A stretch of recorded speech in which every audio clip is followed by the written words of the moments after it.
नबी करीम सल्लल्लाहु अलैहि वसल्लम फरमाते हैं कि जो शख्स सोच समझ कर 3 दफा ये पढ़ ले, अस्तगफिरुल्लाह अल्लज़ी ला इलाहा इल्ला हुवल हय्युल क़य्यूम, 3 दफा सोच समझ के पढ़। नबी पाक सल्लल्लाहु अलैहि वसल्लम फरमाया अल्लाह ताला उसके सारे गुनाह माफ कर देता है, चाहे वो मैदान जिहाद से फरार हुआ हो। अल्लाह,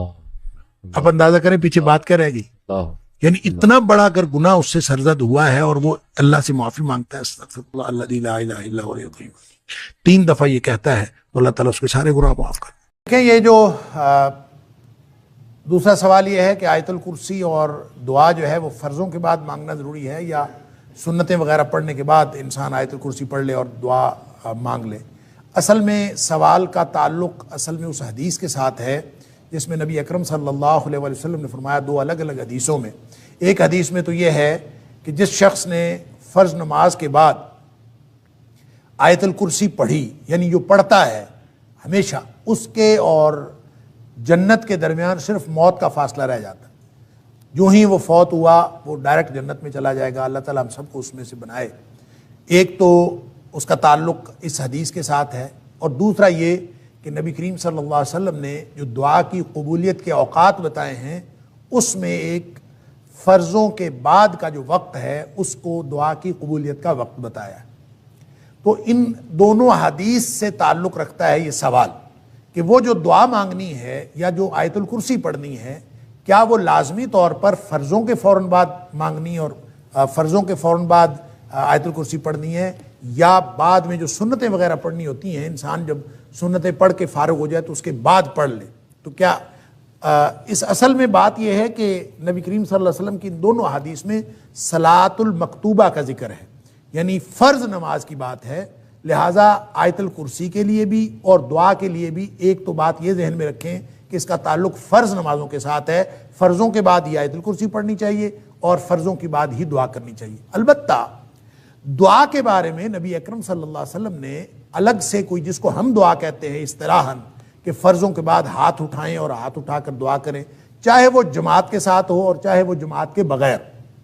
इसके बारे में एक बहुत लंबी बहस है और इसके बारे में किताबें भी लिखी गई कि फ़र्ज़ों के बाद इज्तिमाई दुआ जो है वो जायज़ है या नाजायज़ है। मैं इस सारी बहस से क़तई नज़र ये अर्ज़ करना चाह रहा हूँ कि इज्तिमाई दुआ को आप छोड़ें, इनफिरादी दुआ भी,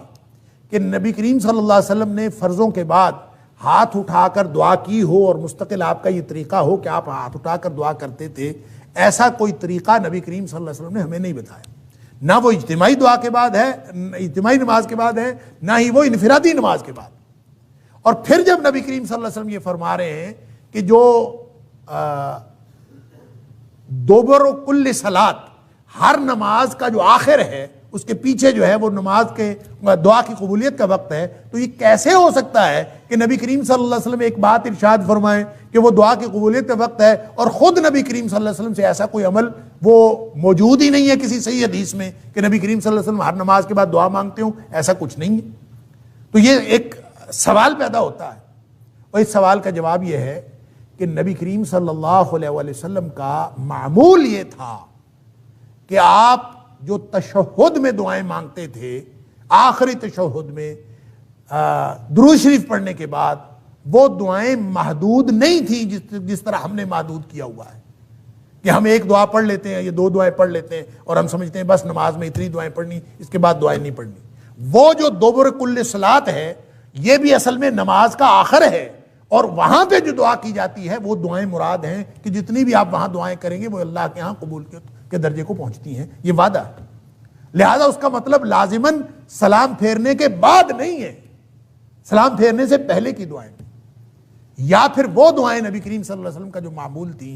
जो नबी पाक सल्लल्लाहु अलैहि वसल्लम हर नमाज के बाद मांगते थे, जो सुबह शाम के खास तौर पर जो अज़कार हैं और बाकी जो दुआएं हैं जो नमाज के बाद नबी करीम सल्लल्लाहु अलैहि वसल्लम को मामूल था, और ये नमाज की किताबों में, हदीस की किताब में मौजूद है, आप उनको दुआओं को याद कर लें। असल में उससे मुराद वो दुआएं हैं जो नबी करीम सल्लल्लाहु अलैहि वसल्लम तसलसल से और हमेशा मामूल के मुताबिक मांगते थे। उसमें से 4-5 दुआएं तो ऐसी हैं जो तशहुद में नबी करीम सल्लल्लाहु अलैहि वसल्लम कभी कज़ा नहीं करते, हमेशा पढ़ते थे, और बाकी उसके अलावा जो दुआएं हैं वो आप अगर पढ़ लें तो वो भी ठीक है, वो भी उसी के अंदर आएगा। और अगर आप उस वक्त दुआएं नहीं करना चाहते اس وقت 2-3 دعاؤں پہ اکتفا کرتے ہیں اور بعد میں دعا مانگنا چاہتے ہیں تو مانگ لیں۔ نبی کریم صلی اللہ علیہ وسلم کے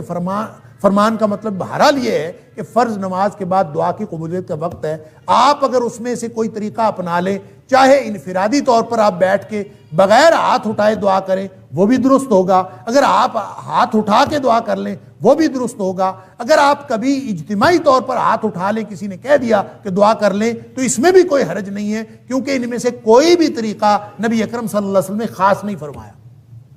البتہ خاص معمول نبی کریم صلی اللہ علیہ وسلم کا وہی ہے جو عام معمول تھا، اس کو اپنانا ضروری ہے۔ اس کے علاوہ اگر کوئی شخص دعا کرنا چاہتا ہے وہ کسی بھی طرح دعا کبھی کر لے تو اس میں کوئی حرج نہیں ہے، لیکن اس کو نبی کریم صلی اللہ علیہ وسلم کا مسنون طریقہ سمجھ کے نہ کرے، اس لیے کہ سنت ثابت ہوتی ہے حدیث صحیح سے۔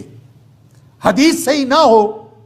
اور صحیح حدیث سے نبی کریم صلی اللہ علیہ وسلم کا عمل ثابت نہ ہو تو اس سے سنت ثابت نہیں ہوتی۔